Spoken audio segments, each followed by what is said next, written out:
भगवान ताओ उपनिषद के ऋषि कहते हैं, अध्याय 53 लूटपाट। मुख्य पथ ताओ पर चलकर यदि मैं तपःपूत ज्ञान को प्राप्त होता तो मैं पगडंडियों से नहीं चलता।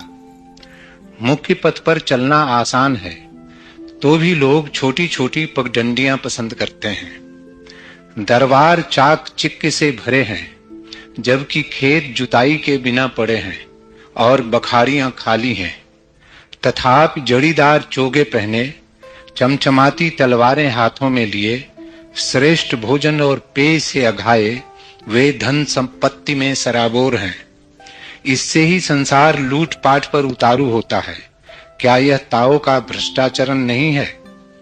चैप्टर 53 ब्रिगेंडेज।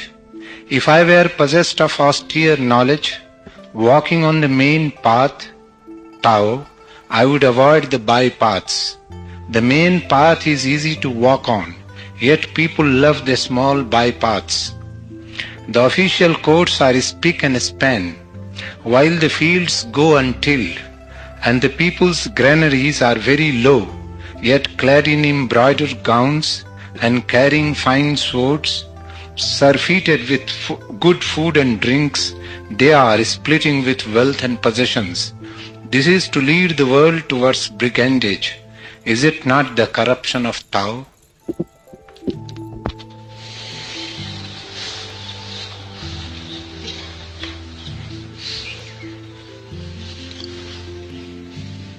सत्य सरल है क्योंकि सत्य स्वभाव है,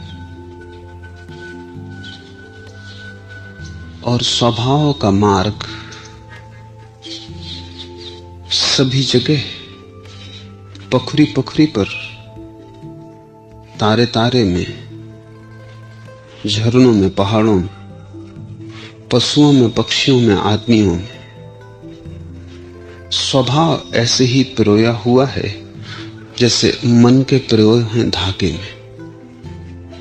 हर मन के भीतर धागा है, ऐसे ही हर जीवन के भीतर स्वभाव का मार्ग है। उसे पाना कठिन नहीं क्योंकि तुम उसे पाए ही हुए हो। वस्तुतः उसे खोना ही कठिन है। उस पर चलना भी कठिन नहीं, चलना अति आसान है। आसान कहना भी ठीक नहीं, क्योंकि आसान से भी ऐसा लगता है कि कुछ कठिनाई से संबंध होगा। कठिनाई से कोई संबंध ही नहीं। अगर कठिन हो तो तुम हो। मार्ग तो सरल है, जटिल हो तो तुम हो। नहीं चल पाते तो इसलिए नहीं कि मार्ग दूर है, नहीं चल पाते तो इसलिए कि तुम जैसे हो उस होने में, चलने में अवरोध आता है। ऐसा समझो कि मार्ग तो सपाट है, कंटकाकीर्ण नहीं, लेकिन तुम लंगड़े हो। तो मार्ग के सपाट होने से कुछ ना होगा, तुम न चल पाओगे। लेकिन मन हमेशा यही कहेगा कि मार्ग कठिन है इसलिए हम नहीं चलते, क्योंकि अहंकार मानने को राजी नहीं होता कि हम लंगड़े। अंधे को भी अंधा कहो तो बुरा मानता है, झगड़ने पे उतारू हो जाता है। अंधे को भी सूरदास कहो तो प्रसन्न होता है।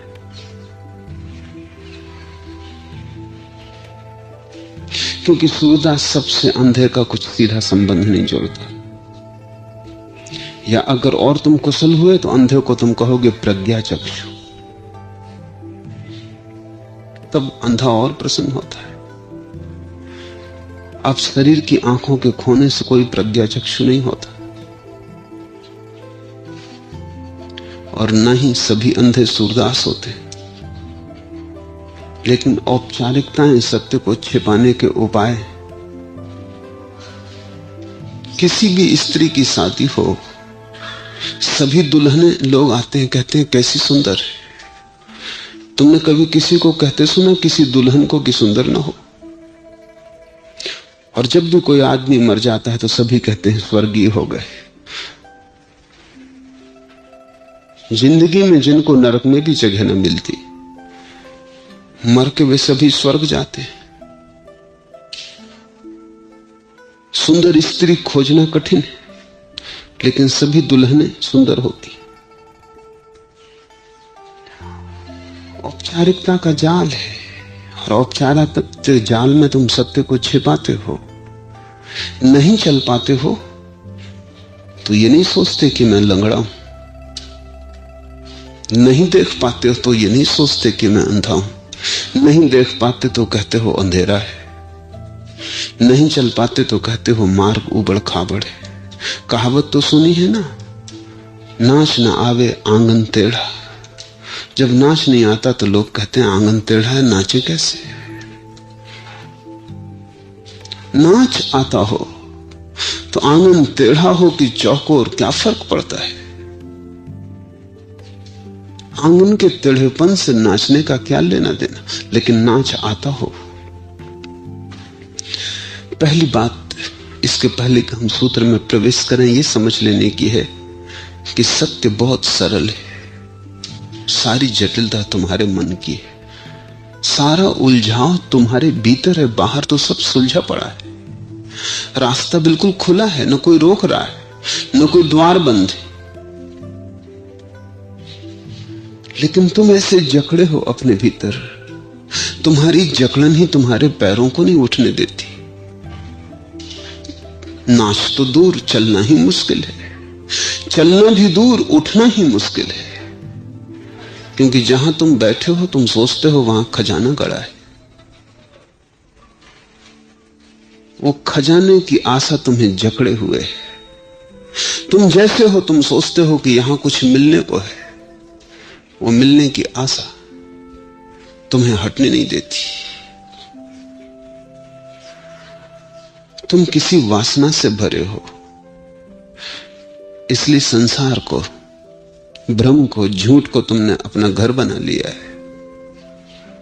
फिर तुम चर्चा जरूर करते हो मार्ग की, सत्य की, धर्म की, लेकिन कभी चलते नहीं। तुम चर्चा से ही हल कर लेते हो, तुम बैठे बैठे सोचते ही रहते हो। ऐसा हुआ एक गांव में, एक धनपति के पास एक बहुत कीमती घोड़ा था। वो सदा डरा रहता था कहीं घोड़ा चोरी न चला जाए, क्योंकि हजारों की आंखें उस घोड़े पे थी। तो एक दार्शनिक को, जो उसके पड़ोस में ही रहता था, उसने पूछा कि इसको बचाने के लिए मैं क्या करूं, क्योंकि मैं रात सो भी नहीं पाता, यही चिंता लगी रहती कि घोड़ा अस्तबल में है या गया। उस दार्शनिक ने कहा, घबराओ मत, मैं अनिद्रा के रोग से पीड़ित हूं, मुझे नींद आती ही नहीं। तो अगर तुम्हें कोई पहरेदार रखना हो तो तुम मुझसे बेहतर पहरेदार न पा सकोगे। मैं वैसे ही पहरा देता रहता हूं घर में घूम घूम के, उठ उठ के, क्योंकि नींद मुझे आती नहीं। इतनी चिंताएं हैं, सोए भी आदमी तो कैसे सोए, और इतने सवाल हल करने हैं, और जिंदगी एक पहेली है, और जब तक उत्तर न मिले तब तक विश्राम कैसा। दार्शनिकों की जैसी गति होती। ऐसा दार्शनिक खोजना मुश्किल है जो अनिद्रा से पीड़ित न हो, क्योंकि जब तुम बहुत सोचोगे, व्यर्थ की उलझनों में उलझोगे, तो विश्राम असंभव हो जाता है। धनपति बहुत प्रसन्न हुआ, उसने कहा कि तुम क्या चाहोगे, मैं वो तुम्हें दूंगा तनख्वाह, कि मैं कम से कम सो सकूं। तुम आज ही पहरे पे आ जाओ। पहरे पर आ गया दार्शनिक, बैठ गया आकर। ताले पड़े हैं अस्तबल में, और वो बाहर सीढ़ियों के पास बैठा है, सोच रहा है। पहला ही दिन है पहरेदार का, और पहरेदार एक दार्शनिक है, तो धनपति पूरा आश्वस्त नहीं है, थोड़ा संदिग्ध है, क्योंकि ये आदमी कोई कृत्य का आदमी नहीं है, कुछ कर सके ऐसा आदमी नहीं है। सोच भला सकता हो, लेकिन सोचने का कोई लेना देना नहीं अगर घोड़ा चोरी चला जाए तो। ये कहीं बैठा बैठा सोचता ही ना रहे। तो उठा एक बार रात, आधी रात उठ के गया, जागा हुआ देख के प्रसन्न हुआ, कहा क्या कर रहे हो। दार्शनिक ने कहा एक बड़ी उलझन आ गई, सोच रहा हूं कि लोग जब खीली ठोकते हैं दीवार में, तो दीवार के जिस हिस्से में खीली प्रवेश करती है वो हिस्सा चला कहां जाता है। बड़ी जटिल समस्या है और हल नहीं मिल रहा है। धनपति ने कहा, खुशी से कहा बहुत कि सोचते रहो मगर जागे रहना। और धनपति ने सोचा कि जागे ही रह गए, ऐसी उलझनों वाला आदमी सो कैसे सकता है, अब ये हल भी कैसे होगी। घड़ी भर बाद लेकिन उसे फिर बेचैनी लगी, क्योंकि आदमी भरोसे का नहीं है और जो ऐसी फिजूल की बातें सोच रहा है, कहीं ऐसा ना हो कि सोचते रहे कोई घोड़ा ले जाए। वो फिर आया, उसने पूछा कि क्या कर रहे हो, जागे हुए हो? तो बिल्कुल जागा हुआ हूं, नींद तो मुझे आती नहीं। अब सवाल यह है कि टूथपेस्ट को दबाते हैं तो बाहर आ जाता है, फिर भीतर क्यों नहीं डाल सकते? धनपति ने कहा, सोचते रहो मगर जागे रहना। और धनपति बड़ा प्रसन्न हुआ कि ये सोने वाला है ही नहीं, क्योंकि जिसने टूथपेस्ट को दबा के निकला था उसको वापस कैसे डालना, ऐसी उलझन में पड़ा है, ये जिंदगी नहीं सो पाएगा। लेकिन फिर सुबह 4 बजे के करीब उसे लगा कि ये आदमी उल्टी सीधी बातें सोच रहा है, कहीं ऐसा ना हो कि घोड़ा चला जाए। फिर आया, उसने पूछा कि कहो जाग रहे हो? बिल्कुल जाग रहा हूं। अब क्या सोच रहे हो? उसने कहा, यही सोच रहा हूं कि मैं यहां बैठा हूं, ताला भी पड़ा है, घोड़ा चोरी कैसे चला गया।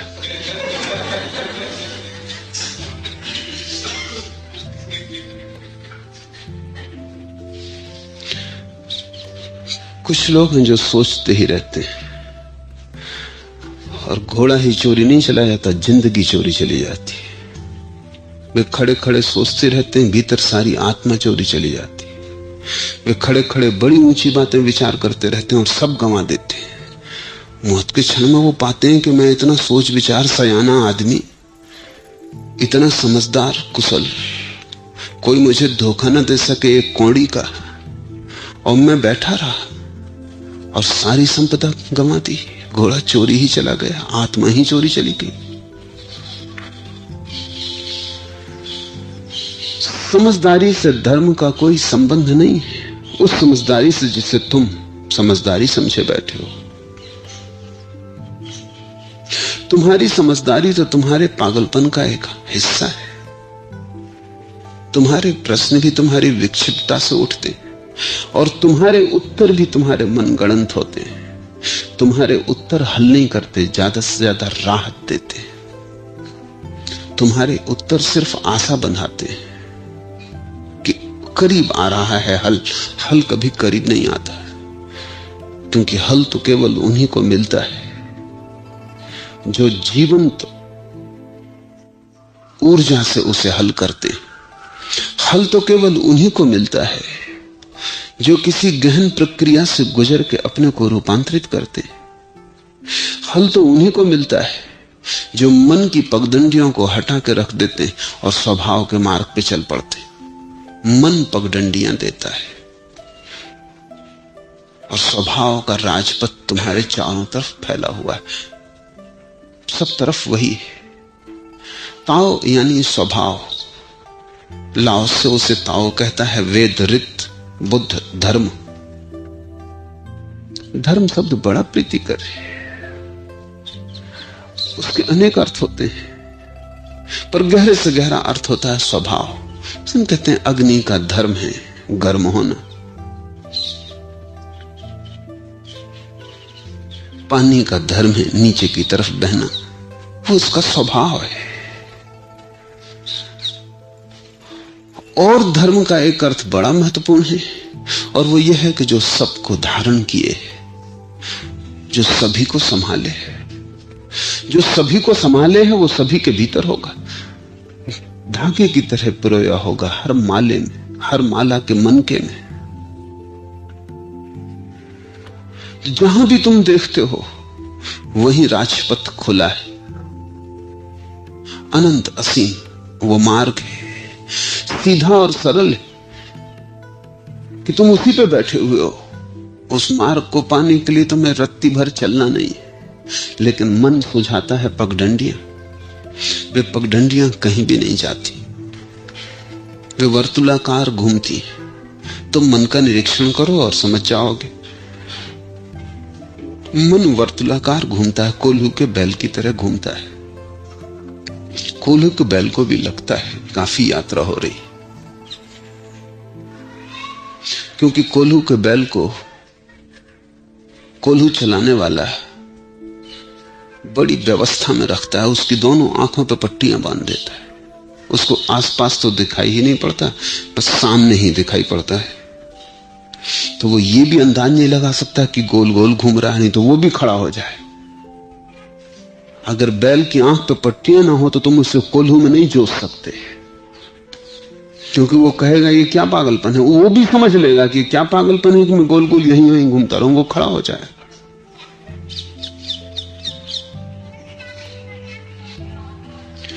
आंख पे इसीलिए पट्टी बांधते हैं ताकि वो किनारे ना देख सके। सामने देखता है, उसको दिखता है हमेशा कि मार्ग सीधा है, कहीं जा रहा है। बैल को भी भरोसा दिलाना पड़ रहा है कि तुम कहीं पहुंच रहे हो, कोई मंजिल करीब आ रही है, ऐसे ही बेकार नहीं चल रहे हो। ऐसे ही तुम्हारे मन पे पट्टियां। मन भी किनारे नहीं देख पाता, मन भी आगे ही देखता है। मन को तुम जरा समझने की कोशिश करना तो ठीक कोल्हू के बैल जैसी हालत है। घूमता है चक्कर में, लेकिन सोचता है कि कहीं पहुंच रहे हैं। कल भी तुमने क्रोध किया था, परसों भी तुमने क्रोध किया था, परसों भी पछताए थे, कल भी पछताए थे, आज भी क्रोध करोगे और आज भी पछताओगे। और अगर उस सौभाग्य का उदय न हुआ जिससे तुम जाग जाओ, तो कल भी तुम क्रोध करोगे, कल भी पछताओगे, और तुम दोहराओगे वही वही। पुनरुक्ति का अर्थ है कि हम गोल गोल घूम रहे हैं, वहीं इसे चलते हैं, वहीं पहुंच जाते हैं, फिर चलने लगते हैं, फिर पहुंच जाते हैं। लेकिन आंख पे कोई गहरी पट्टी है, और वो पट्टी यह है कि आंख सब दिशाओं में एक साथ नहीं देख सकता, मन सब दिशाओं में एक साथ नहीं देख सकता। मन एक दिशा में ही देख सकता है। मन वन डायमेंशनल है, एक आयामी है, और चेतना मल्टी डायमेंशनल है, बहुआयामी है। तो जब तक तुम मन को न हटा दोगे, तब तक तुम बहुआयामी राजपथ को न देख पाओगे, जो सब तरफ खुला है, जहां कहीं कोई दीवार भी नहीं, कोई बाधा भी नहीं। बस तुम उठो और चलो, और तुम उस पर ही हो। ध्यान बहुआयामी है। ध्यान और मन का यही फर्क है। मन एक तरफ देखता रहता है। जब क्रोध करता है तो क्रोध को ही देखता है, करुणा को नहीं देख पाता। जब प्रेम करता है तो प्रेम को ही देखता है, घृणा को नहीं देख पाता। जब प्रसन्न होता है तो प्रसन्नता को देखता है, अप्रसन्नता को नहीं देख पाता, खिन्नता को नहीं देख पाता। जब खुश होता है तो खुशी को देख पाता है, उदासी को नहीं देख पाता, जो कि किनारे ही खड़ी है, जो कि पास ही खड़ी है, जो कि खुशी का हिस्सा है, जो कि उसका दूसरा पहलू है। विपरीत को नहीं देख पाता, बस एक को देख पाता है। जैसे ही तुम मन को हटा के रख देते हो और तुम्हारे चेतना के बहुआयामी द्वार खुलते हैं, तुम सब एक साथ देख पाते हो। युगपत खुशी आती तो उसके पीछे छिपा हुआ दुख भी तुम देख पाते हो। तब खुशी खुशी नहीं रह जाती, दुख दुख नहीं रह जाता। दुख आता है तो उसमें छिपे सुख को भी तुम देख पाते हो। रात तुम्हें सुबह दिखाई पड़ती है, भरी दोपहरी में तुम्हें रात दिखाई पड़ती है, क्योंकि वे दोनों एक हैं। तब तुम्हारे दुख में पीड़ा नहीं रह जाती, तब तुम्हारे सुख में उत्तेजना नहीं रह जाती। तब तुम जानते हो कि सुख दुख है, दुख सुख है। तब तुम दोनों से दूर अलग हो जाते हो। तब तुम स्वभाव में ठहर जाते हो। स्वभाव ना तो सुख है ना दुख। स्वभाव परम शांत, परम मौन, परम विराम विश्राम है, जहां सब उत्तेजनाएं खो गई, प्रीतिकर अप्रीतिकर।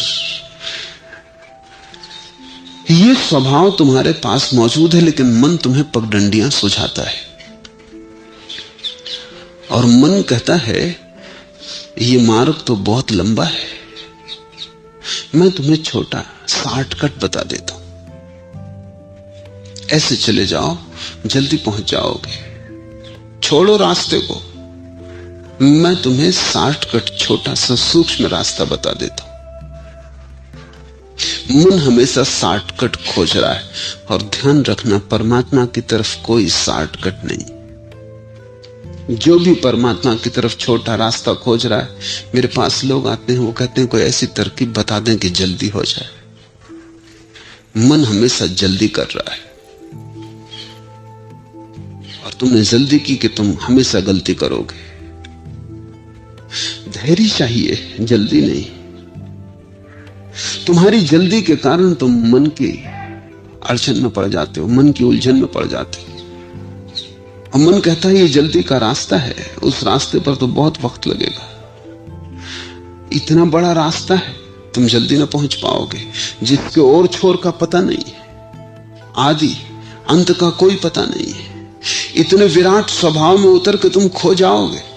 तुम कहां सागर में अपनी नौका उतार रहे हो।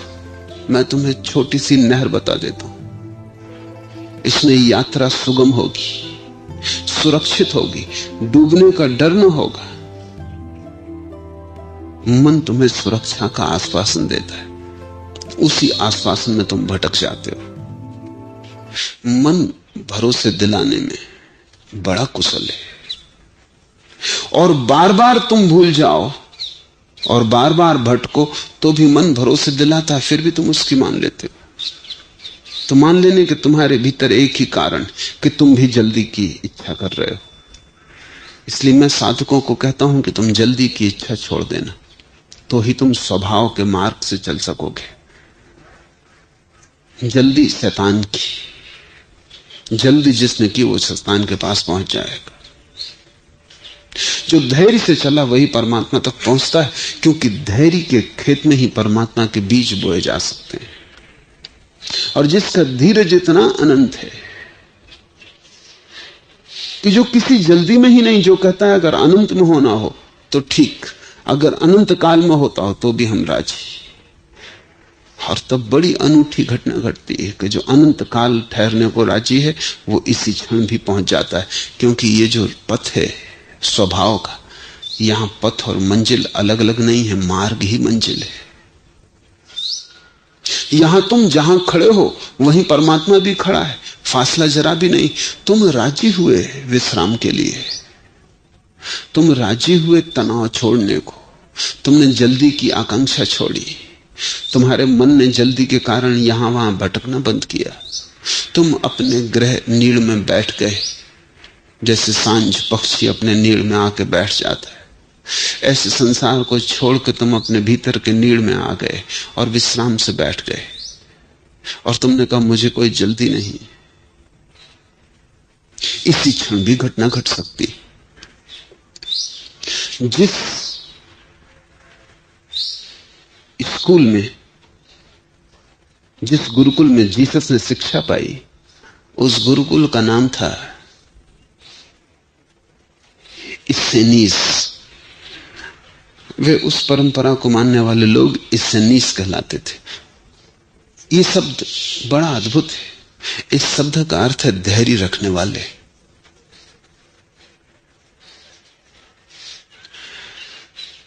जो धीरज रख सकते हैं, बस यही उनका गुण था। लेकिन जो धीरज रख सकता है उसे सब मिल जाता है, क्योंकि धीरज रखते ही मन की पगडंडियों का जो हमारे मन में प्रलोभन है वो छूट जाता है। मन कहता है मैं जल्दी करवा दूंगा, हम कहते हैं जल्दी ही नहीं। मन कहता है मैं छोटा रास्ता बता देता हूं, हम कहते हैं हमें कहीं जाना नहीं, हम जहां हैं तृप्त हैं, हम जैसे हैं ठीक है। उसकी मर्जी ही हमारी मर्जी है, हमारा कोई मार्ग नहीं, उसका मार्ग ही हमारा मार्ग है। तब बड़ा सरल है, तब कुछ भी इससे ज्यादा सरल नहीं है। लेकिन सरलता कठिन हो गई। सरलता इसलिए कठिन हो गई कि सरलता में चुनौती नहीं मालूम होती तुम्हें। सरलता में चुनौती हो भी नहीं सकती, कठिनता में चुनौती होती। तो तुम ध्यान रखना कि तुम अक्सर कठिन चीजों को चुनते हो। तुम इसलिए चुनते हो कि वो कठिन है, क्योंकि कठिन लिखने से लगने से तुम्हें लगता है कि जीतने का कोई उपाय है, जीत के दिखा देंगे। अहंकार को तृप्ति मिलती है। अहंकार हमेशा कठिन के प्रति आकर्षित होता है। सरल के प्रति अहंकार को क्या आकर्षण? क्योंकि सरल को कर लिया तो भी तो कर्ता का भाव ना जगेगा, कठिन को किया तो कर्ता का भाव जगेगा, अति कठिन को किया तो बड़ा कर्तृत्व का बोध पैदा होगा। अगर महाकठिन को कर लिया, अगर तुम गौरी शंकर के शिखर पे चढ़ गए तो तुम्हारे अहंकार का कोई और छोर ना रहेगा। कठिन में बुलावा है, सरल में कोई बुलावा नहीं। और ध्यान रखना, कठिन में जैसे अहंकार की तृप्ति है और जीत का आकर्षण है, ठीक उससे उल्टी दशा सरल की है। सरल में कोई चुनौती नहीं, जीत का कोई उपाय नहीं। जो हारने को राजी है वही सरल में उतर सकता है, क्योंकि सरल में उतरना तो समर्पण है, चुनौती नहीं। सरल में उतरने में कोई संकल्प ही नहीं है, विश्राम है। कठिन में कर्तृत्व है, सरल में तो समर्पण है। कठिन में तुम हो, सरल में तुम ना रहोगे। कठिन तैरने जैसा है, सरल बहने जैसा है, धारा ले जाएगी। तो कठिन को तुम चुनना पसंद करते हो। तुम कहते कितना ही हो कि जल्दी कैसे हो जाए, कुछ सरल मार्ग बता दें, लेकिन तुम्हारे भीतर गहन आकांक्षा कठिन की है।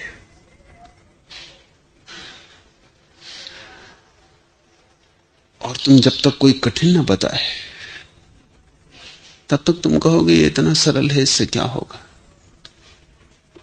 मेरे पास लोग आते हैं, वो कहते हैं कि क्या होगा, शांति बैठने से क्या हो जाएगा। न वो कभी बैठे, न कभी उन्होंने स्वाद चखा।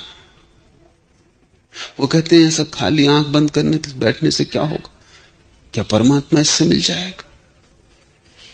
क्या नाचने कूदने नृत्य, इससे परमात्मा मिल जाएगा। तो नाचने वालों को ही मिल जाता। उन्हें पता नहीं कि नाचने वाला परमात्मा से मिलने के लिए नाच ही नहीं रहा है, नाचने वाला पैसे के लिए नाच रहा है। ध्यान नहीं किसी और बात के लिए नाचता है। ऊपर से दोनों नाचते हुए दिखाई पड़ते हैं। मीरा भी नाचती दिखाई पड़ती, एक फिल्म अभिनेत्री भी नाचती दिखाई पड़ती। और हो सकता है फिल्म अभिनेत्री ज्यादा कुशलता से नाच रही हो। मीरा का नाच तो अनगढ़ होगा, किसी विद्यापीठ में सीखा तो नहीं। ये नाच तो मौज का है, ये नाच किसी को दिखाने को थोड़ी है। और मीरा तुम्हारे सामने थोड़ी नाच रही, मीरा अपने परमात्मा के सामने नाच रही। वहां कला नहीं पहचानी जाती, वहां हृदय की पहचान है। और मीरा का नाच एक प्रार्थना है, एक पूजा है। लेकिन ऊपर से तो एक जैसा है। तो लोग मुझसे कहते नाचने से क्या होगा। कहीं नाचने से मिलता होता तो नाचने वालों को मिल जाता है।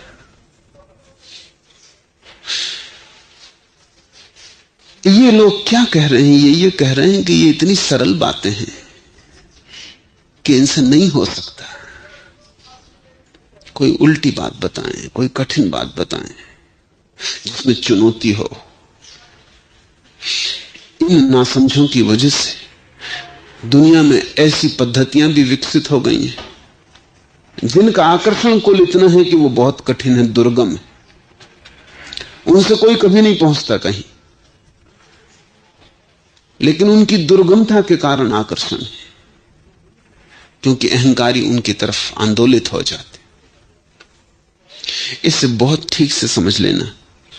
अहंकार चाहता है चुनौती, संघर्ष का मौका, लड़ने का उपाय, जीत की सुविधा, कि वो बता दे कि मैं जीत गया। तब छोटे बच्चे से थोड़ी तुम कुश्ती लड़ोगे। अगर एक छोटा बच्चा और गामा को चुनौती दे दे कि आओ लड़ो, तो गामा चुपचाप वहां से चला जाएगा। इससे लड़के फायदा क्या? इसको अगर जीत भी लिया तो लोग हंसेंगे कि इसमें जीतने का कोई सवाल ना था, और अगर हार गए तो मारे गए। मुस्कुरा के बच्चे की पीठ थपथपा के गामा चला जाएगा। वो चुनौती नहीं है। अहंकार के लिए समर्पण तो बच्चे जैसा है, उससे चुनौती नहीं मिलती, उससे लड़के कोई सार नहीं है। कोई कठिन बात बताओ, कोई बात जो बड़ी दुर्गम हो, कोई बात जो विरले ही कर सके, कोई बात जो तलवार की धार पर चलने जैसी हो, तब तुम्हें लगेगा कि हां करने जैसा है। और यही करने जैसा नहीं। करने जैसा तो वही है जहां कोई चुनौती नहीं, जहां कानो कान किसी को खबर भी ना पड़ेगी कि तुम कुछ किए, जो अक्रिया जैसी है, जो विश्राम है, जहां समर्पण है और बहने की तैयारी है, और नदी को कहना है कि अब तू जहां ले जाए, तेरी जो मर्जी, तब सरल है।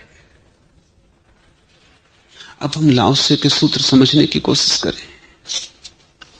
मुख्य पथ ताओ पर चलकर मैं यदि तपहपूत ज्ञान को प्राप्त होता तो मैं पगडंडियों से नहीं चलता। जब ज्ञान उपलब्ध हो रहा हो और जीवन तैयार हो बांटने को, देने को, तब भी तुम पगडंडियां चुनते हो। ताओ है धर्म, ताओ है स्वभाव, संप्रदाय हैं पगडंडियां। अगर मैं तुम्हें धर्म दूं, तुम लेने को राजी नहीं। तुम हिंदू धर्म चाहते हो, तुम इस्लाम धर्म चाहते हो, तुम बौद्ध धर्म चाहते हो। मैं नानक पे बोल रहा था कुछ दिन पहले, तो कुछ सिख दिखाई पड़ते थे। वो पहले भी कभी दिखाई नहीं पड़े थे, उसके बाद फिर नदारत हो गए, फिर दिखाई नहीं पड़ते। मैं महावीर पे बोलता हूं तो जैनी शक्लें मुझे दिखाई पड़ने लगती हैं। महावीर पे नहीं बोलता हूं, वे विलीन हो जाते हैं, वे फिर नहीं दिखाई पड़ते। लोगों को धर्म से कोई प्रयोजन नहीं है, पगडंडियों से प्रयोजन है। मार्ग से कोई प्रयोजन नहीं है, मार्गों से प्रयोजन है। धर्म तो एक है, संप्रदाय अनेक है। एक से कोई नाता नहीं है, अनेक की आकांक्षा है। लोग जानना चाहते हैं कि जैन धर्म क्या है, हिंदू धर्म क्या है, इस्लाम धर्म क्या है। धर्म भी कहीं हिंदू, मुसलमान और इस्लाम होता है। धर्म का भी कोई विशेषण है, नाम है, लेकिन ये जो संप्रदाय है ये मन को लुभाते, और सभी संप्रदाय कठिन है। धर्म बिल्कुल सरल है। धर्म ऐसा सरल है कि जैसे घर के सामने से गंगा बह रही हो और तुम प्यासे खड़े हो।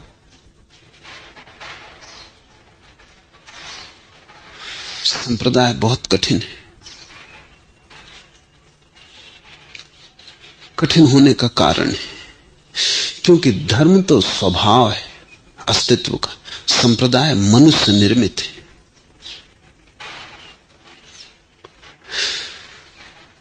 धर्म मनुष्य निर्मित नहीं है,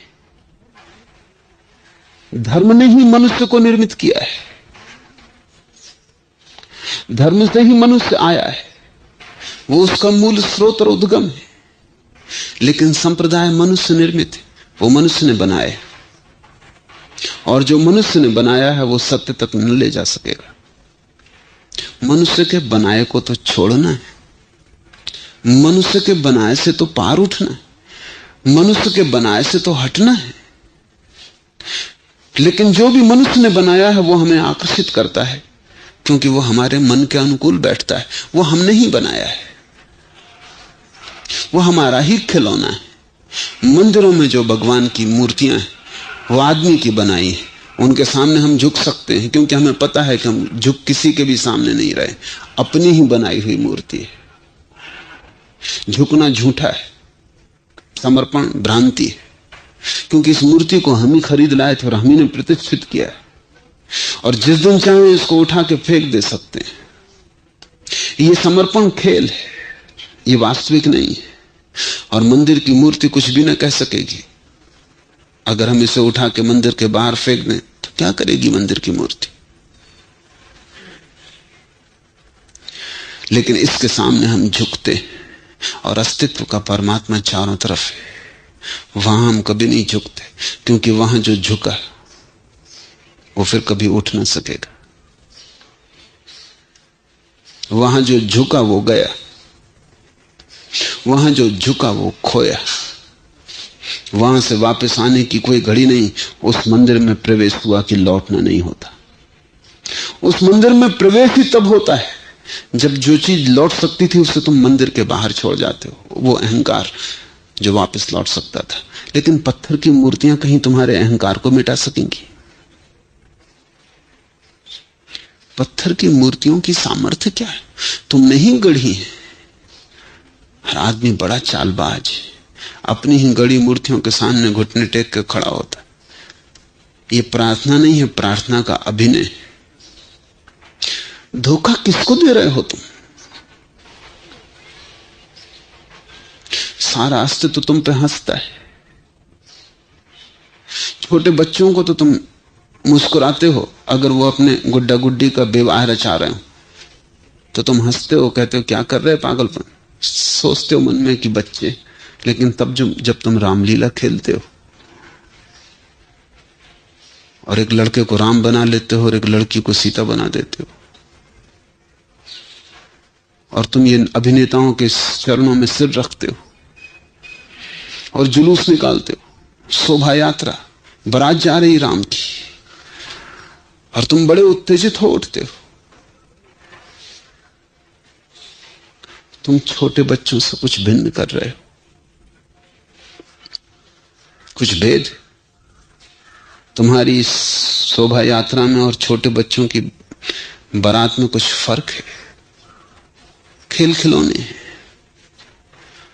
तुम बूढ़े हो गए फिर भी बचपना न गया। मंदिरों में तुम झुकते हो, वो बचपना है।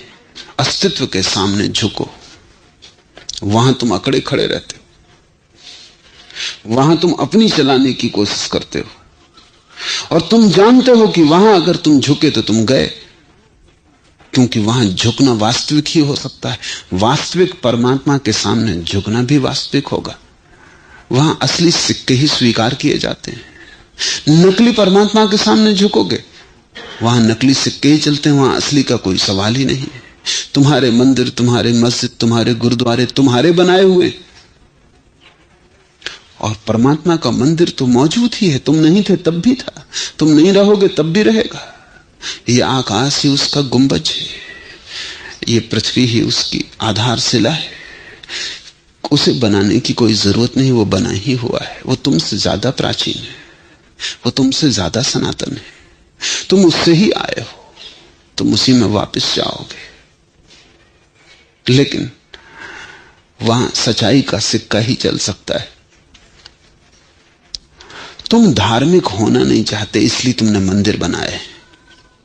वो तुम्हारी तरकीब है बचने की। तुम जो हो वैसे ही रहना चाहते हो, उसमें ही तुमने एक कोना निकाल के मंदिर भी बना दिया है। लेकिन वो तुम्हारे होने का ही हिस्सा है, वो तुम्हारी बेईमानी, तुम्हारे धोखे का ही हिस्सा है। तुम अपने को समझा रहे हो और तुमने खूब गहरा धोखा दे लिया। मंदिर जाकर तुम समझ लेते हो बात पूरी हो गई, हो गए तुम धार्मिक। कभी एक व्रत उपवास कर लिया, कभी 4 पैसे मंदिर में चढ़ा दिए, वो भी तुम 4 चढ़ाते हो 4000 मिलने की आशा में। तुम्हारी दुकान बंद नहीं होती, वो तुम्हारे मंदिर में भी खुली, और तुम्हारा दुकानदार वहां भी अपने काम में लगा है। इस धोखे को ठीक से पहचानो। ये पगडंडियां जिनसे तुम भटके हो, सत्य को जानना हो तो किसी भी शास्त्र की कोई जरूरत नहीं है, क्योंकि शास्त्र तो शब्द ही देगा। शब्दों से कैसे स्वाद आएगा? शब्दों में कोई स्वाद नहीं। शब्द से कैसे गंध आएगी? शब्दों में कोई गंध नहीं। शब्दों से ज्यादा निर्जीव कोई चीज जगत में तुमने देखी है? कोई शब्द जिंदा नहीं होता, सभी शब्द मरे हुए हैं। हवा में पैदा हुई लकीरें खो जाती, बबूले हैं पानी में बने, वो भी शब्दों से ज्यादा वास्तविक है। शब्द तो हवा में बने बबूले, पानी के बबूले में तो कम से कम पानी की एक बड़ी झीनी और पारदर्शी दीवार होती, शब्द में उतनी भी दीवार नहीं। वो हवा का ही बबूला है, हवा में उठी लहर खो जाएगी। सभी शास्त्र शब्द हैं। शास्त्रों को तुम पकड़ के बैठे हो, सत्य की तुम्हें कोई आकांक्षा नहीं। शास्त्र पगडंडियां, सत्य ताओ का राजपथ है, वो खुला है। सत्य को जानना हो तो ठीक उल्टे चलना पड़ेगा उस चाल से जो तुम शास्त्र को जानने के लिए चलते हो। शास्त्र को जानना हो तो कुशल स्मृति चाहिए, याददाश्त चाहिए, तर्क बुद्धि चाहिए, विचार की क्षमता चाहिए, मनन चिंतन चाहिए, गणित तर्क चाहिए। सत्य को जानना हो तो ये कुछ भी नहीं चाहिए, न मनन, न चिंतन, न तर्क, न बुद्धि। सत्य को जानना हो तो शून्यता चाहिए।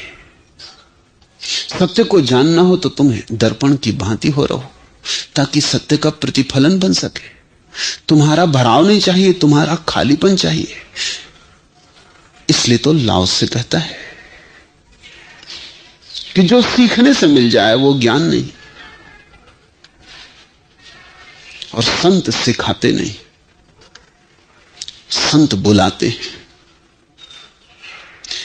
संत तुम्हें एक ही बात सिखाता है कि कैसे तुम सब सीखे हुए को हटा दो।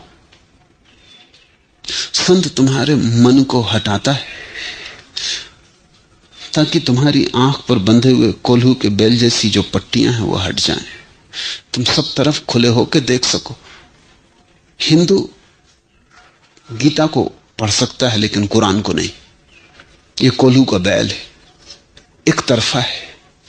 गीता तो पढ़ सकता है क्योंकि उतनी आंख हिंदुओं ने इसकी खुली छोड़ी, बाकी दोनों तरफ पट्टियां बंधी। उन पट्टियों में फिर मुसलमान, ईसाई, जैन, बौद्ध सब छिप गए।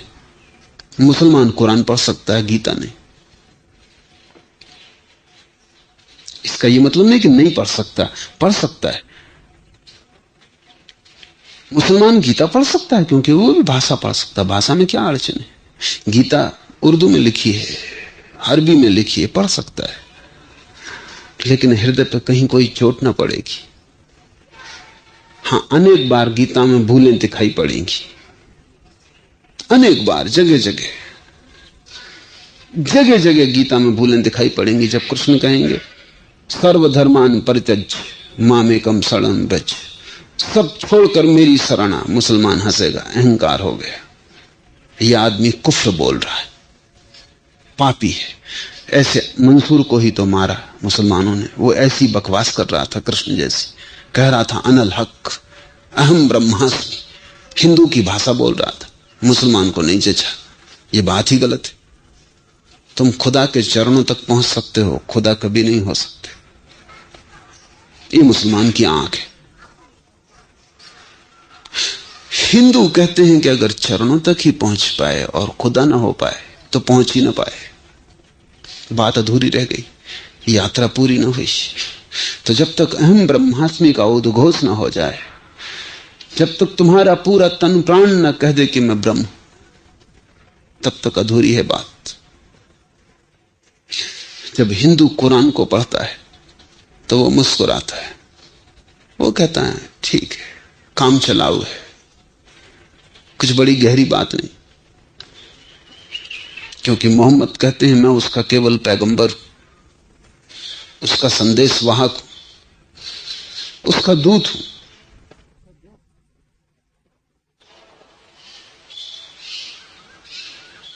हिंदू का मन कहता है कि दूत की क्या सुनना, कृष्ण की ही क्यों न सुने जो कहते हैं अहम ब्रह्मास्मि, मैं स्वयं वही हूं। दूत से गलती हो सकती, मध्यस्थों को क्यों बीच में ले, दलालों की क्या जरूरत। और जिनकी इतनी ही हिम्मत नहीं है कहने की कि मैं वही हूं, इनकी बात का भरोसा क्या, इनकी अथॉरिटी क्या। मुसलमान जब कृष्ण को पढ़ता है तो वो सोचता है ये दावेदार, ये अहंकार है, क्योंकि ज्ञानी कहीं दावा करता है, ज्ञानी तो विनम्र होता है। वो तो कहता है मैं कुछ भी नहीं हूं, जैसा मोहम्मद कहते हैं कि मैं तो कुछ भी नहीं, उसका एक दूत हूं, एक खबर लाने वाला, एक डाकिया। उसकी चिट्ठी तुम तक पहुंचा दी, बात खत्म हो गई। इससे ज्यादा मेरा कोई अधिकार नहीं। ये विनम्र आदमी का लक्षण, ये संतत्व की बात है। ये कृष्ण, ये तो दम्भ ही मालूम पड़ता है, तो हद आखिरी दम्भ है। ये उपनिषद, ये तो अहंकारियों की घोषणाएं मालूम पड़ती। जैन हिंदुओं को पढ़े नहीं पढ़ पाता, ये सब पागलपन दिखाई पड़ता है। जैन जब गीता को पढ़ता है तो सिवाय महाहिंसा के कुछ भी नहीं दिखाई पड़ती। और ये आदमी कृष्ण जो हिंसा करवाने की सहायता कर रहा है, अर्जुन जैनी मालूम पड़ता है, कि कह रहा है कि क्यों मारूं, क्यों हत्या करूं। पहला गांधीवादी वो ये तो कह रहा है कि मैं हिंसा करने से बचना चाहता हूं, क्यों मारूं। और अपने ही हैं लोग, और वो भी धन के लिए मारूं, पद के लिए, प्रतिष्ठा के लिए, राज्य के लिए। राज्य किस काम आएगा। वो बड़ी ज्ञान की बातें बोल रहा है। तो जैनी अगर पढ़े या गांधीवादी अगर पढ़े, खुद गांधी पढ़ते थे तो भी वो अर्जुन ही उनको जचता है कि बात तो अर्जुन ही ठीक कह रहा है। गांधी संकोच के बस कह नहीं पाते, लेकिन तरकीब निकालते, कह नहीं पाते। जबकि तो बात अर्जुन की है, मगर अब हिंदू हैं गांधी, इसलिए गांधी की मुसीबत है। गांधी का 90% बुद्धि तो जैन की है, क्योंकि वो गुजरात में पैदा हुए। गुजरात में हिंदू भी जैन है, गुजरात की हवा जैन की है।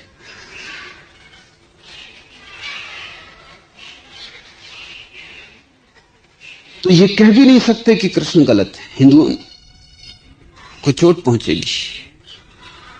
जैनियों ने तो कहा कि कृष्ण गलत है, क्योंकि उनको कोई लेना देना नहीं, उन्होंने नरक में डाला हुआ है। कृष्ण मर के नरक में गए हैं, अभी भी पड़े जैनियों के शास्त्रों में, और इस कल्प के आखिर तक पड़े रहेंगे।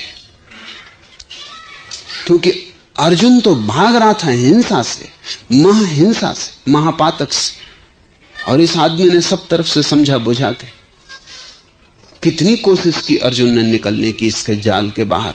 तब तो 18 अध्याय पैदा हुए। वो पूछता ही गया, वो हर तरफ से कहता गया मुझे बचाओ, मुझे जाने दो। मगर कृष्ण हिंसा के बड़े से बड़े सेल्समैन मालूम होते।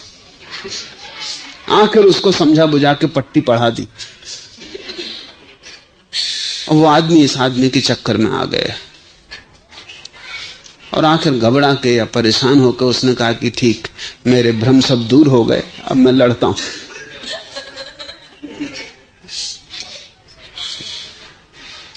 कैसे हिंदू पढ़ सकता गीता को, जैन कैसे पढ़ सकता है हिंदू की गीता को। गांधी कहते हैं कि यह गीता तो सिर्फ कहानी है, ये युद्ध असली में हुआ नहीं। क्योंकि अगर युद्ध हुआ है तब तो फिर कृष्ण ने हिंसा करवाई, असली में युद्ध हुआ ही नहीं, ये तो एक पुराण कल्पना है। और युद्ध असली में कौरव पांडव के बीच नहीं है, युद्ध तो बुराई और भलाई के बीच। बस तब रास्ता गांधी ने निकाल लिया। अब कोई हिंसा नहीं, बुराई को मारने में कोई हिंसा है, ये सत और असत के बीच युद्ध है। ये युद्ध में वास्तविक खून नहीं गिरा है।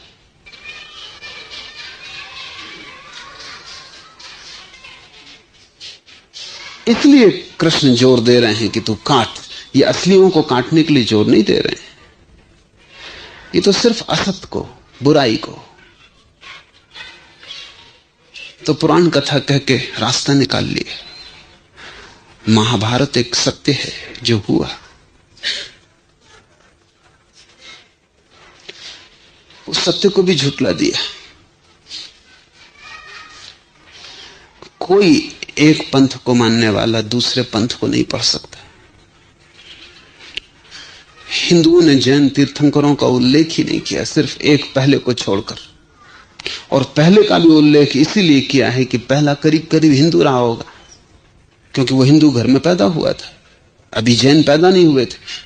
तो पहले का उल्लेख है ऋषभदेव का वेदों में, फिर इसके बाद किसी का उल्लेख नहीं करते। वो 23 तीर्थंकर जो जैनों के लिए महिमा पुरुष हैं, जिनसे ऊंचा कुछ हो नहीं सकता, इसी पृथ्वी पर, इसी पृथ्वी खंड पर होते हैं। लेकिन हिंदुओं ने अपनी किताबों में उल्लेख भी नहीं किया, भयंकर उपेक्षा की, बात ही नहीं उठाई, इस योग भी नहीं माना कि विरोध करें। जिसका हम विरोध करते हैं उसको भी हम स्वीकार तो करते हैं कि कोई योग्यता है उसकी। जिसका हम उपेक्षा करते हैं उसको हम इस योग भी नहीं मानते कि क्या तुम्हारा विरोध करना, बकवास है सब। इतना भी नहीं कहते हम। हिंदू ऐसे निकल गए हैं 23 तीर्थंकरों के पास से कि जैसे वो 23 तीर्थंकर हुए ही नहीं।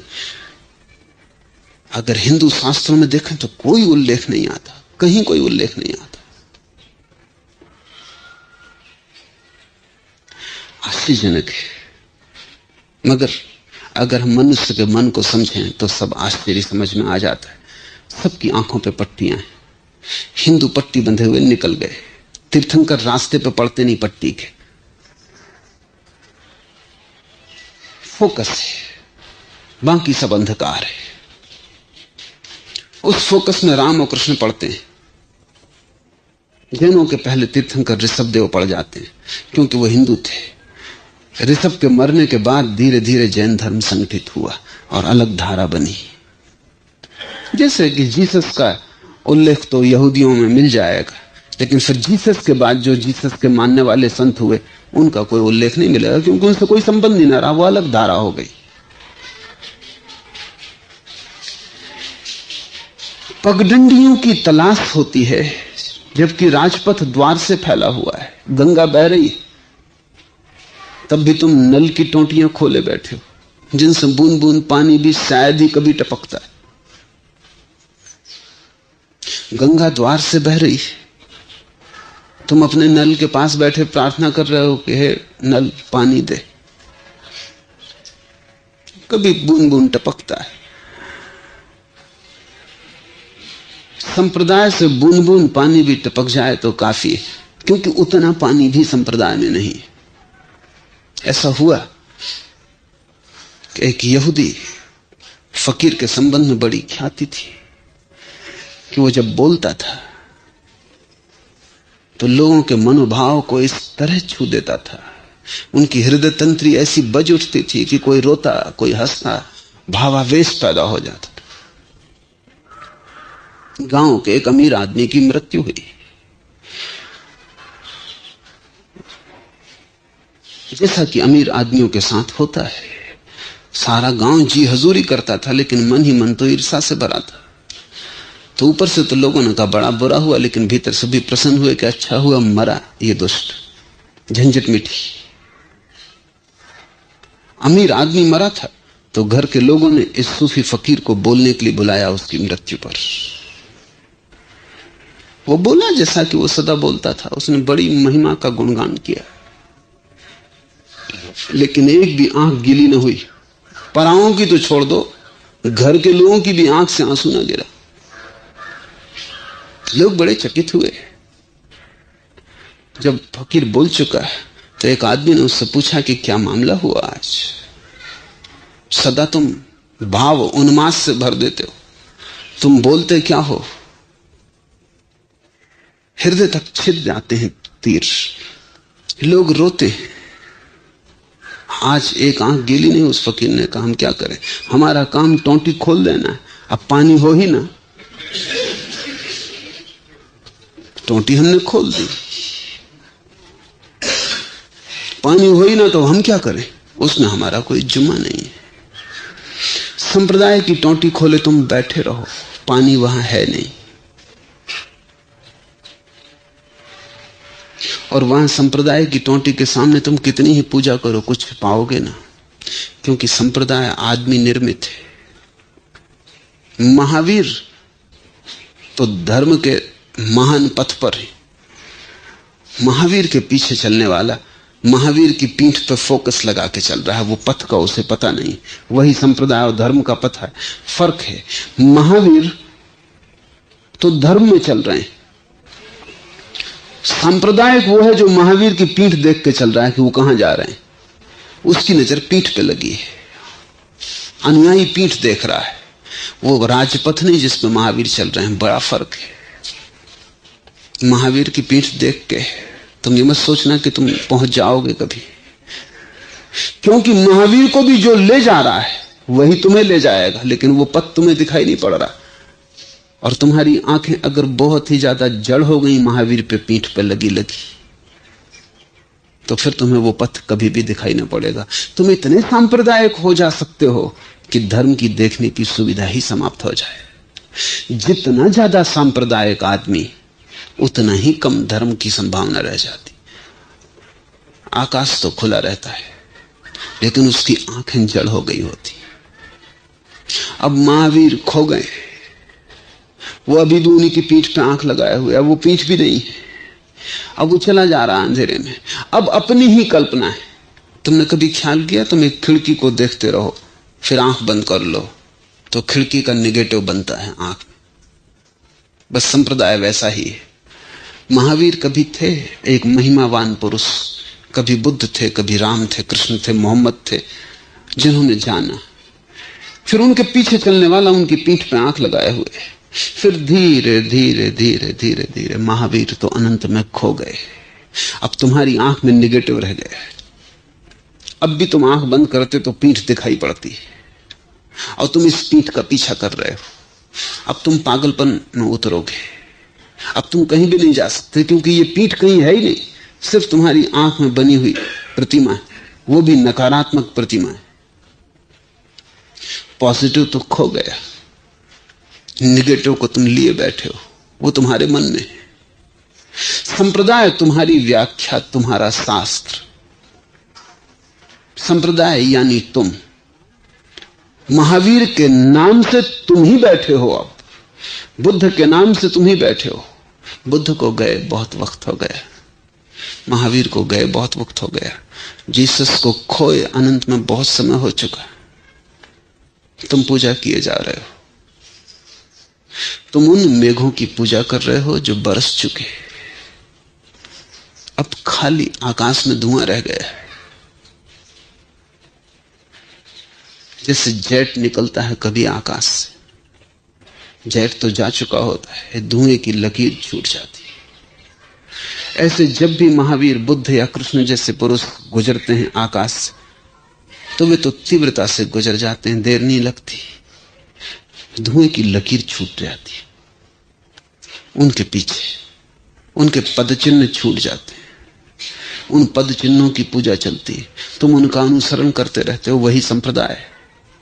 महावीर जैसे होने का ढंग महावीर के पीछे चलना नहीं है। बुद्ध जैसे होने का ढंग बुद्ध के पीछे चलना नहीं, क्योंकि बुद्ध किसी बुद्ध के पीछे नहीं चल रहे थे।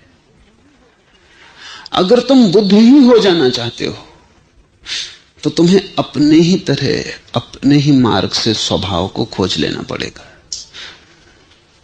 जिस दिन तुम स्वभाव को पहुंच जाओगे उस दिन तुम वहीं पहुंच जाओगे जहां कोई भी कभी पहुंचा है। सब बुद्ध जहां पहुंचे, सब जिन जहां पहुंचे, जहां सब अवतार पैगंबर पहुंचे, वहां तुम भी पहुंच जाओगे। लेकिन पहुंचने का ढंग होगा उस पथ को खोज लेना जो चारों तरफ मौजूद है। तुम्हारा ध्यान ही तुम्हें ले जाएगा, तुम्हारी समाधि ही तुम्हें जोड़ेगी, अनुसरण से कुछ भी ना होगा। मुख्य पथ ताव पर चलकर मैं यदि तपापूत ज्ञान को प्राप्त होता तो मैं पगडंडियों से नहीं चलता। मुख्य पथ पर चलना आसान है तो भी लोग छोटी पगडंडियां पसंद करते हैं। क्यों पसंद करते हैं लोग छोटी पगडंडियां? छोटी पगडंडियां सुविधापूर्ण मालूम होती, क्योंकि तुम उनसे बड़े होते हो। उन पगडंडियों पे चल के तुम बड़े मालूम पड़ते हो और लगता है पगडंडी तुम्हारे कब्जे में, जहां ले जाना चाहो वहीं जाएगी। तुम मालिक रहते हो। सच तो यह है कि पगडंडी पे तुम नहीं चलते, पगडंडी तुम्हारे पीछे चलती है, क्योंकि पगडंडी मनुष्य की बनाई हुई है। तुम अपने हिसाब से व्याख्या करते जाते हो, पगडंडी तुम्हारे पीछे चलती है। कृष्ण के पीछे तुम चलते हो ऐसा मत सोचना। तुम पहले कृष्ण की व्याख्या करते हो, व्याख्या तुम्हारी, फिर अपनी व्याख्या के पीछे तुम चलते हो। इसलिए तो कृष्ण को मानने वाले बहुत हैं, लेकिन सब अलग अलग ढंग से चलते हैं, क्योंकि सबकी व्याख्या अलग है। निम्बार्क, बल्लभ, रामानुज वे भक्ति से चलते हैं और कृष्ण को मानते हैं, गीता से भक्ति निकाल लेते हैं, शब्दों का जाल जमाते, गीता में से भक्ति निकल आती, फिर वो भक्ति को चलते हैं। वो कहते हैं कृष्ण के पीछे चल रहे हैं। पगडंडी उनका पीछा कर रही, क्योंकि पगडंडी वो अपनी निकाल लेते। शंकर और दूसरे अद्वैतवादी कृष्ण से ज्ञान निकाल लेते, ज्ञान का मार्ग निकाल लेते, उसके पीछे चलते। लोकमान्य तिलक ने गीता से कर्म निकाल लिया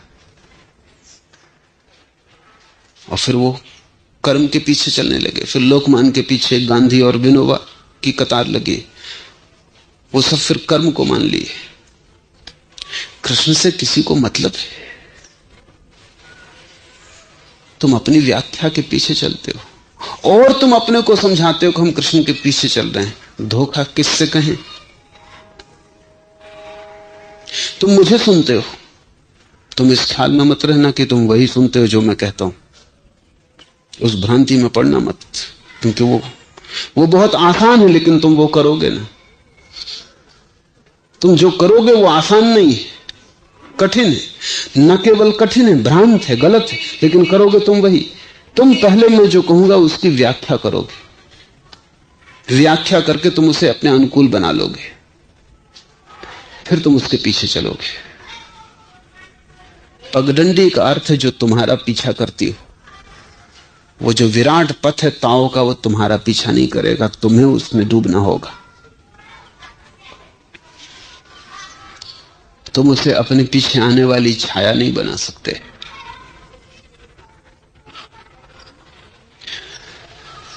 महावीर ने तो एक ही बात कही, लेकिन दिगंबर एक व्याख्या करता है, श्वेतांबर दूसरी व्याख्या करता है। फिर दिगंबरों में भी छोटे पंथ हैं जो अलग अलग व्याख्या करते हैं, श्वेतांबरों में भी छोटे छोटे पंथ हैं जो अलग अलग व्याख्या करते हैं। और अगर तुम गौर से देखो तो हर आदमी का अपना ही पंथ है, वो अपनी व्याख्या करता है। धर्म के अनुसार तुम अपने को निर्मित नहीं करते, तुम धर्म को अपने अनुसार निर्मित करते हो। और दुनिया में दो ही तरह के लोग हैं, एक जो सत्य के पीछे चलते हैं और दूसरे वे जो सत्य को अपने पीछे चलाने की कोशिश करते हैं। सुगम मालूम पड़ेगा तुम्हें सत्य को अपने पीछे चलाना, क्योंकि सत्य का दावा भी हो गया और सत्य होने की जो झंझट है उससे भी बच गए।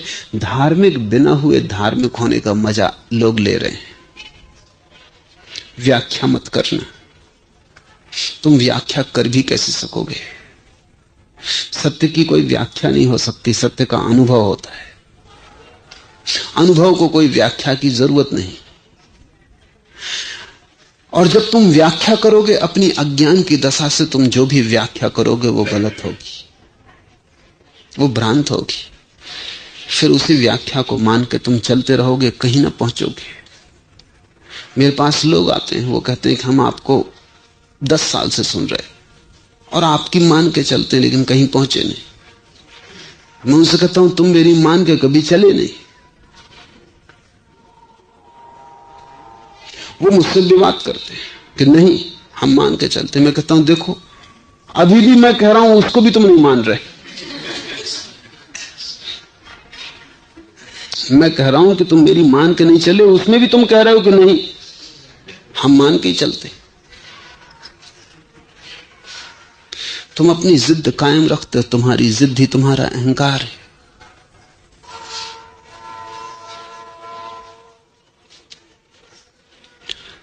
तुम अपनी व्याख्या के अनुसार चल रहे हो।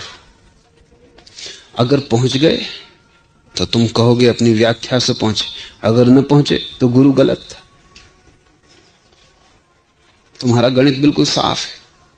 अगर पहुंच गए तो तुम अपनी पीठ थपथपाओगे, अगर नहीं पहुंचे तो तुम कहोगे कि तुम्हारे पीछे 10 साल से चल रहे हैं और भटक रहे हैं। पहुंच गए तो तुम कहोगे कैसे कुशल हम, ठीक बिल्कुल व्याख्या कर ली और पहुंच गए। तब तुम धन्यवाद देने भी ना आओगे। मुख्य पथ पर चलना आसान है तो भी लोग छोटी पगडंडियां पसंद करते हैं। छोटी, तुमसे भी छोटी। तुम वही पगडंडी पसंद करोगे जो तुमसे छोटी है। लोग अपने से छोटी चीजें पसंद करते हैं क्योंकि उन छोटी चीजों के कारण वे बड़े मालूम पड़ते हैं। लोग अपने से छोटे लोगों का संग साथ करते हैं क्योंकि उनके बीच में बड़े मालूम पड़ते हैं। हमेशा लोग अपने से छोटे की तलाश करते हैं, उस छोटे के पास खड़े होकर वे बड़े महिमामान मालूम पड़ने लगते हैं। इससे ठीक उल्टा मार्ग है धर्म का, जब तुम अपने से बड़े की तलाश करते हो। बड़ी पीड़ा होगी क्योंकि तुम छोटे मालूम पड़ोगे। जितने बड़े के पास तुम जाओगे उतने छोटे मालूम पड़ोगे। कहते हैं ऊंट हिमालय के पास जाना पसंद नहीं करते, रेगिस्तान में रहते हैं, इसीलिए जहां पहाड़ वगैरह से मिलना ही ना हो। रेत की छोटी मोटी पहाड़ियां भी मिल जाएं, उनसे कुछ डर नहीं। ऊंट की ऊंचाई कायम रहती है। और जब ऊंट पहाड़ के पास आता है तो बड़ी दीनता अनुभव करता है। ऐसे ही शिष्य जब गुरु के पास आता है, आने की चेष्टा में ही एक क्रांति शुरू हो जाती है। आना ही क्रांति है क्योंकि तुमने ये अनुभव कर लिया कि अपने से छोटे को खोज के तुम छोटे होते जाओगे। अपने से बड़े को खोज के ही तुम्हारे बड़े होने का उपाय। यद्यपि बड़े होने में पहले तुम्हें छोटे होने की बड़ी गहरी पीड़ा होगी, उस पीड़ा से गुजरना होगा। छोटे लोगों का साथ खोज के तुम्हें बड़ा सुख मिलेगा, लेकिन वो सुख दो कौड़ी का है क्योंकि उस सुख के कारण तुम्हें और भी पीड़ाओं में उतरना पड़ेगा। तुम्हें रोज छोटे और छोटे को खोजना पड़ेगा क्योंकि तुम छोटे होते जाओगे। जिनके साथ तुम रहोगे वैसे ही हो जाओगे। संग का बड़ा परिणाम है क्योंकि चेतना की आदत है सम्मिलित हो जाने की। अगर तुम क्षुद्र लोगों के साथ रहे तो तुम थोड़े दिन में सम्मिलित हो जाओगे। तुम ख्याल न किए हो, अगर 2-4 आदमी बड़े प्रसन्न मिल जाएं, तुम्हें हंस रहे हो, गपशप कर रहे हो, तुम उदास भी हो तो तुम भूल जाते हो कि उदास हो, तुम भी हंसने लगते हो। संक्रामक है हंसी। कोई उदास बैठे हो 2-4 सज्जन और तुम उनके पास बैठ जाओ थोड़ी देर, तुम उदास हो जाओ। तुम्हारे मन में विचार उठने लगेंगे कि कैसे उदासीन संप्रदाय में सम्मिलित हो जाए। वैराग्य का भाव उदय होने लगेगा कि सब संसार असार है तो जीवन व्यर्थ। आत्महत्या मन में उठने लगेगी। चेतना तुम्हारे शरीर में सीमित नहीं है, चेतना तुम्हारे चारों तरफ बहती है और मिलती है। सदा पहाड़ को खोजना, सदा अपने से ऊंचे को खोजना, तो तुम्हारी ऊंचाई बढ़ेगी और गहराई बढ़ेगी। तुम जिनके साथ रहोगे वैसे होते जाओगे। इसलिए तो सत्संग की इतनी महिमा है। सत्संग का अर्थ है सदा अपने से श्रेष्ठ को खोजते रहना, उसकी हवा में जीने की कोशिश, उसकी आभा को पीना, उसकी चेतना को बहने देना अपने भीतर। गुरु का अर्थ यही है कि जिसके पास तुम रहो तो वो तुम्हें उठाए, तुम उसे न गिरा सको। अगर तुम उसे गिरा लो तो वो गुरु नहीं।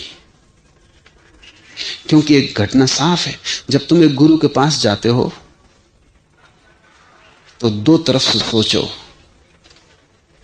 तुम गुरु के पास जा रहे हो, तुम अपने से बड़े के पास जा रहे हो, लेकिन गुरु तुम्हें आज्ञा दे रहा है पास आने की, वो अपने से छोटे को आज्ञा दे रहा है। तो गुरु की कसौटी यही है कि जिसे तुम अपने तल पे ना उतार सको।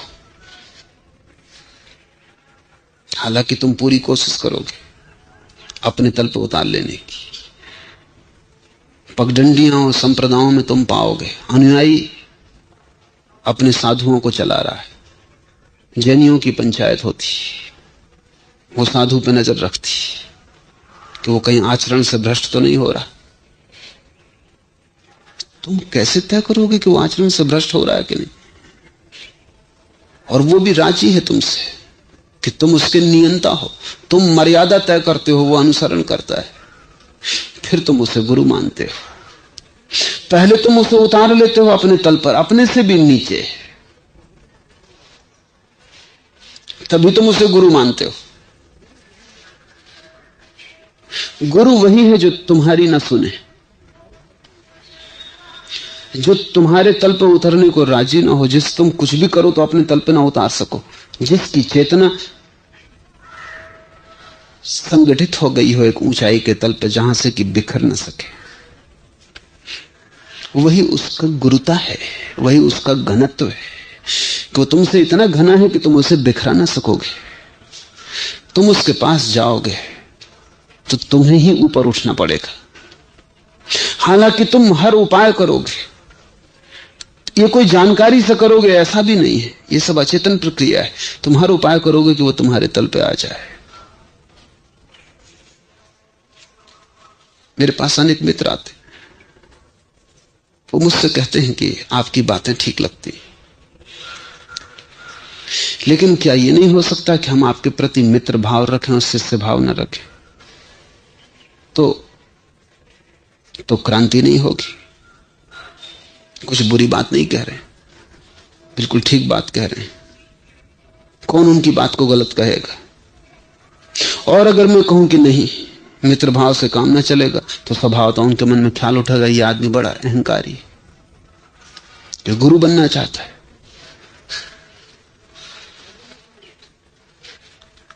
और अगर मैं कहूं कि ठीक,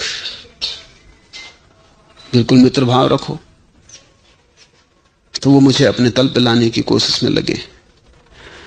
आज वो कहेंगे मित्र भाव, कल वो मेरे कंधे पे हाथ रख के हंसी मजाक करना चाहेंगे।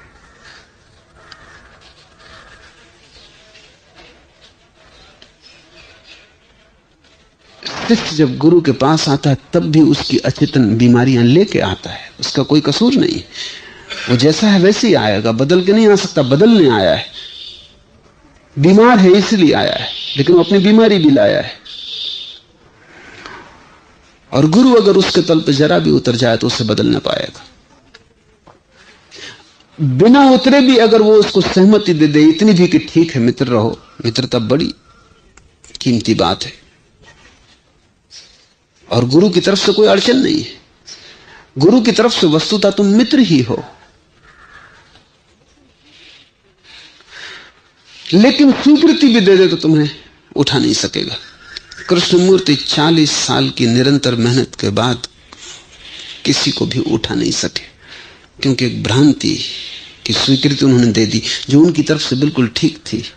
तो उन्होंने कहा मैं तुम्हारा गुरु नहीं हूं, ज्यादा से ज्यादा एक मित्र। कृष्णमूर्ति की तरफ से बात बिल्कुल ठीक है, गुरु की तरफ से मित्रता ही है, लेकिन सुनने वाले का अहंकार परिपुष्ट हुआ। जो शिष्य होने आए थे वो मित्र होकर वापस लौट गए, बात ही खत्म हो गई। अब क्रांति का कोई उपाय न रहा, क्योंकि क्रांति का उपाय तभी है जब तुम किसी को ऊपर देख सको, इतनी ऊंचाई पर कि तुम्हारा सिर झुक जाए तो भी तुम उसे पूरा न देख पाओ, उसका अंतिम शिखर दूर आकाश में खोया हो, तभी तुम चढ़ोगे, तभी तुम उठोगे, तभी तुम यात्रा पर निकलोगे। छोटी पगडंडियां लोग पसंद करते हैं, इसलिए छोटे छोटे गुरु लोग पसंद करते हैं, जिनको तुम मैनेज कर सको, जिनको तुम व्यवस्था दे सको। जो तुम्हारी आज्ञा से इधर उधर न जाएं।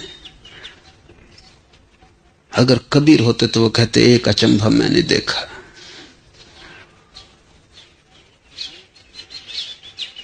कि शिष्य गुरु को ज्ञान बताए, पर ऐसा हो रहा है। शिष्य गुरुओं को चला रहे हैं, संप्रदाय धर्म बन बैठे, पगडंडियां राजपथ होने का दावा कर रही हैं, और तुम्हें सुखद लगता है क्योंकि तुम उन पगडंडियों से बड़े बने रहते हो, तुम अपने गुरु से भी बड़े बने रहते हो। मेरे पास जैन साधु आके कई बार कह के गए कि बड़ी मुश्किल है, समाज आने नहीं देता आपके पास। अनुयायी कहते हैं कि वहां मत जाना, और अनुयायियों की उन्हें माननी पड़ती। मुझसे चोरी से भी मिलने जैन साधु आए, क्योंकि वो प्रकट नहीं आ सकते, किसी को पता ना हो। किसी को पता चल जाए तो वो कहेंगे तुम वहां क्यों गए। इसको मैं कह रहा हूं कि जिसको तुम मैनेज कर सको। अब इस गुरु से तुम क्या पाओगे? ये तुम्हारी कठपुतली है, ये तुमसे डरा हुआ है, ये तुमसे भयभीत है। जो तुमसे भयभीत है उसका परमात्मा से क्या संबंध? जो तुमसे डरा है वो तुमसे गया बीता है। तुम्हारे गुरु तुमसे गए बीते, लेकिन पगडंडियों पर यही तो चलने का मजा है कि तुम गुरुओं को भी चला पाते हो। दरबार चाक चिक्के से भरे हैं, जबकि खेत जुताई के बिना पड़े हैं और बखारियां खाली हैं। लाओस से कहता है कि मनुष्य स्वभाव से इस बुरी तरह छूट गया है कि उसे ख्याल में नहीं रहा है कि जीवन को उसने कितने असार से भर लिया स्वभाव से छूट के, और असार इतना सारपूर्ण मालूम होने लगा है कि तुम बिल्कुल अंधे ही हो गए। तुम्हें बिल्कुल बोध की एक किरण भी ना होगी, तभी ऐसा हो सकता है। थोड़ा सोचो, लोग सोने को इकट्ठा करने के पीछे पागल हैं। न खा सकते हो सोने को, न पी सकते हो, न ओढ़ सकते हो, और जीवन का बहुमूल्य अवसर उसे इकट्ठा करने में गंवाया जा रहा है। रोटी जरूरी है, मगर लोग रोटी चाहे न खाएं, सोना जरूर चाहिए। भूखे सो जाएं, लेकिन सोना जरूर चाहिए। क्या कारण होगा कि लोग अपनी वास्तविक जरूरतों को छोड़ के भी गैर जरूरी जरूरतों को भरने की पहले कोशिश करते हैं?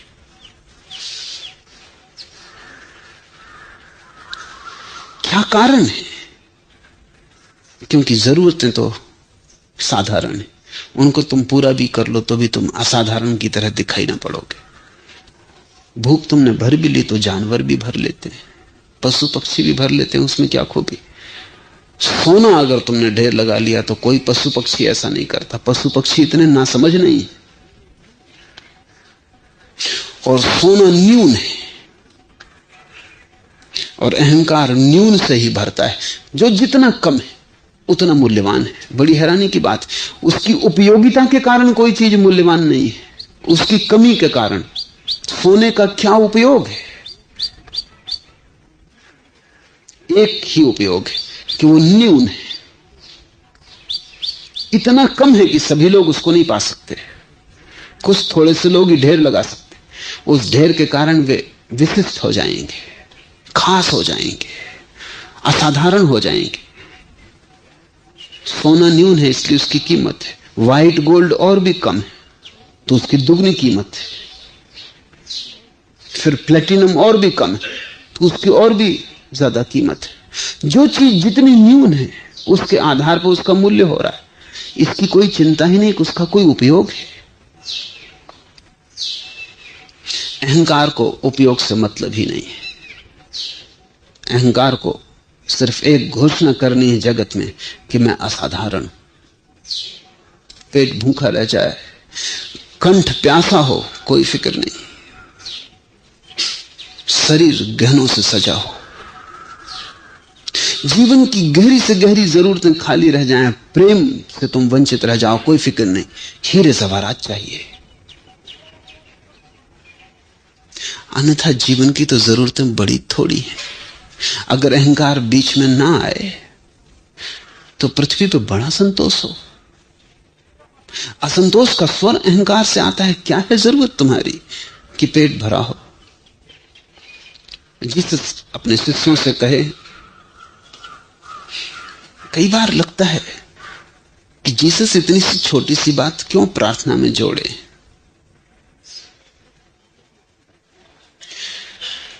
जीसस ने अपने शिष्यों को कहा है कि तुम ये प्रार्थना रोज करना। उसमें एक पंक्ति है, हे प्रभु मुझे मेरी रोज की रोटी दे, give me my daily bread. समझ में नहीं आता कि इसको मांगने की क्या जरूरत। रोटी,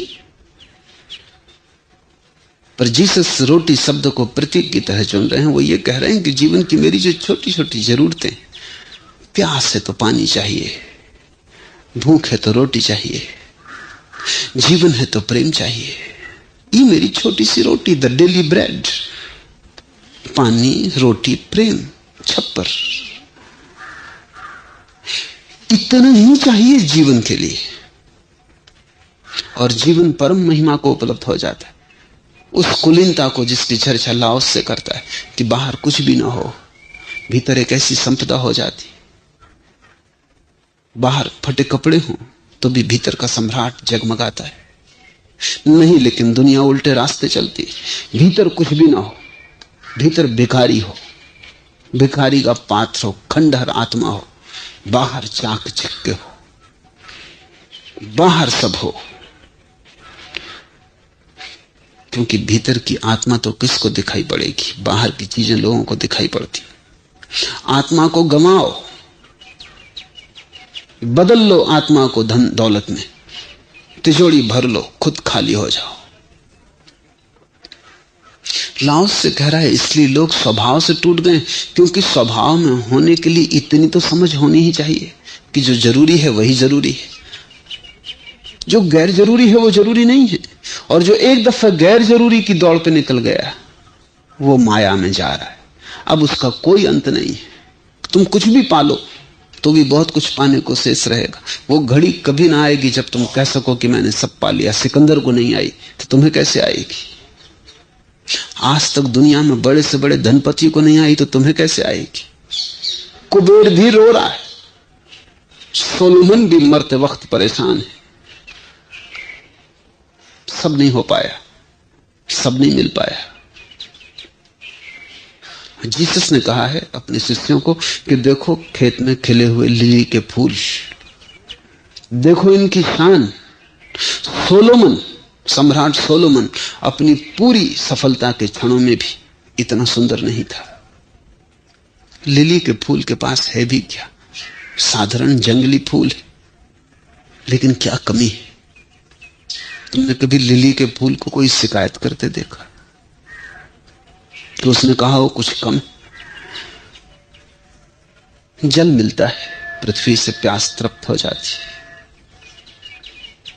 सूरज की किरणें मिलती, जीवन प्रफुल्लित हो जाता, सुवास आ जाती। और चाहिए क्या?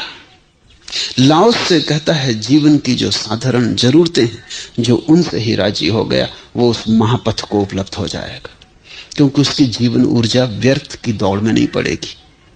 वो जीवन ऊर्जा बच रहेगी। वो जीवन ऊर्जा उसे ऐसा संपन्न बना देगी, भीतर की गरिमा से ऐसा भर देगी जैसा हर फूल भरा है। उसके भीतर का दिया जल जाएगा। दरबार चाकचिक्य से भरे, जबकि खेत जुताई के बिना पड़े, और बखारियां खाली।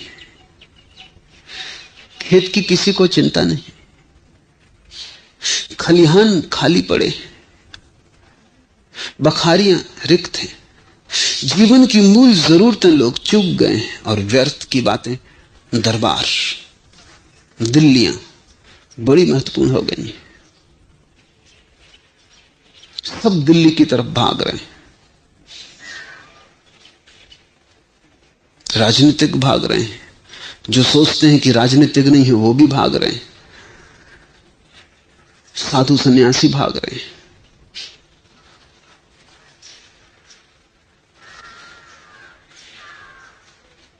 क्या है दरबार में?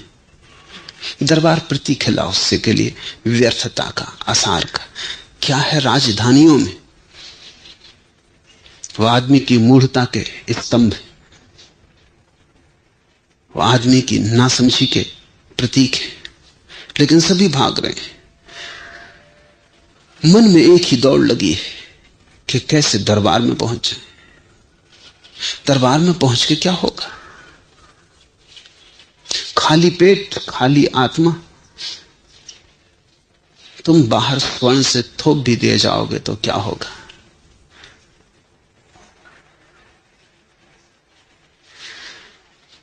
तथापि जड़ीदार चोगे पहने, चमचमाती तलवारें हाथों में लिए, श्रेष्ठ भोजन और पेय से अघाए वे धन संपत्ति में सरोबोर, इससे ही संसार लूटपाट पर उतारू होता है। क्या यह ताओ का भ्रष्टाचरण नहीं है?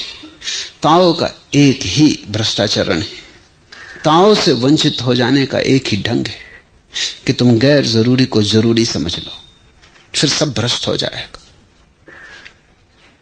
हर समाज भ्रष्टाचार से मुक्त होना चाहता है लेकिन हो नहीं सकता। इधर भारत में बड़ी चर्चा चलती, भ्रष्टाचार है, इससे मुक्त होना। भ्रष्टाचार सदा से है और सदा से लोग मुक्त होने की कोशिश कर रहे हैं और बिना लाओत्से की आवाज सुने कोशिश कर रहे हैं। भ्रष्टाचार मिट नहीं सकता जब तक आसार सार मालूम पड़ता है। इसलिए भ्रष्टाचार मिटाने का कोई ढंग कानून बनाना नहीं है पार्लियामेंट में, और न ही कोई जयप्रकाश की तरह आंदोलन चलाने से भ्रष्टाचार मिटता है। क्योंकि वो आंदोलन भी कानून को ही बदलने का जोर करेगा, और क्या करेगा। और आंदोलन चलाने वाले भी उतने ही भ्रष्टाचारी हैं जितने कि जो पद में बैठे हैं। कोई फर्क नहीं है, क्योंकि भ्रष्टाचार का मूल तो दोनों के भीतर एक है, और वो मूल ये है कि जो व्यर्थ है वो सार्थक मालूम होता है। तो भ्रष्टाचार तो तभी मिट सकता है जब लोग ताओ से जुड़ जाएं, लोग धार्मिक हो, उसके पहले नहीं मिट सकता। जब तक हीरा मूल्यवान मालूम होता है, स्वर्ण मूल्यवान मालूम होता है, पद मूल्यवान मालूम होता है, प्रतिष्ठा मूल्यवान मालूम होती, राजनीति मूल्यवान मालूम होती, दरबार राजधानियां मूल्यवान मालूम होती, सिंहासन का जब तक कोई भी मूल्य है तब तक भ्रष्टाचार नहीं मिट सकता। क्योंकि भ्रष्टाचार का एक ही अर्थ है कि तुम अपने स्वभाव से च्युत हो गए। कौन सी जगह से तुम च्युत हुए हो? कहां तुम्हारी पहली भूल है? वो पहली भूल यह है कि तुमने जीवन में साधारण होने का राजीपन न दिखाया। तुम असाधारण होना चाहते हो।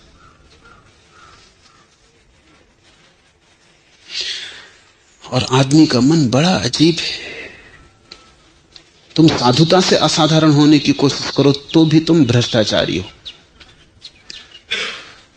कोई नहीं पहचान पाएगा तुम्हारे भ्रष्टाचार को। लोग कहेंगे कि ये आदमी के पास तो कुछ भी नहीं, नंगा खड़ा है, इसको कैसे भ्रष्टाचारी कहते हो?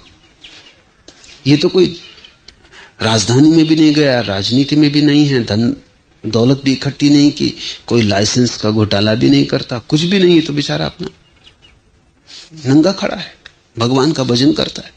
ये भी भ्रष्टाचारी है। अगर ये विशिष्ट होना चाहता है, अगर ये भगवान का भजन भी बीच बाजार में करता है ताकि लोग सुन ले, अगर ये भगवान का भजन भी जोर जोर से करने लगता है अगर लोग पास हो, तो ये भ्रष्टाचारी। क्योंकि मूल स्रोत भ्रष्टाचार का एक ही है, और वो ये कि तुम असाधारण होने की कोशिश करो।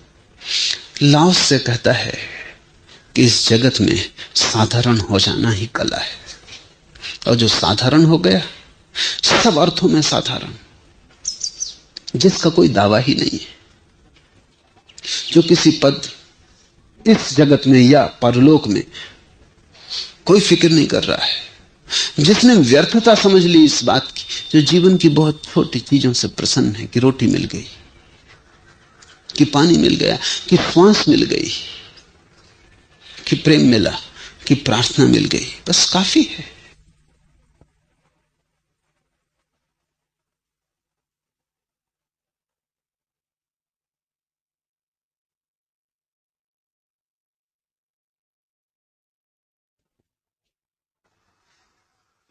जो इतने नाकुस से राजी है वही राजी हो पाएगा, और उसके जीवन में ही असाधारण का जन्म होता है। जो साधारण होने को राजी है उससे ज्यादा असाधारण पुरुष कोई भी नहीं। नहीं तो भ्रष्टाचार है, और जब तक हम भ्रष्टाचार के इस मूल को ना समझें तब तक हम ऊपर ऊपर सब कुछ करते रहें, कुछ भी ना होगा।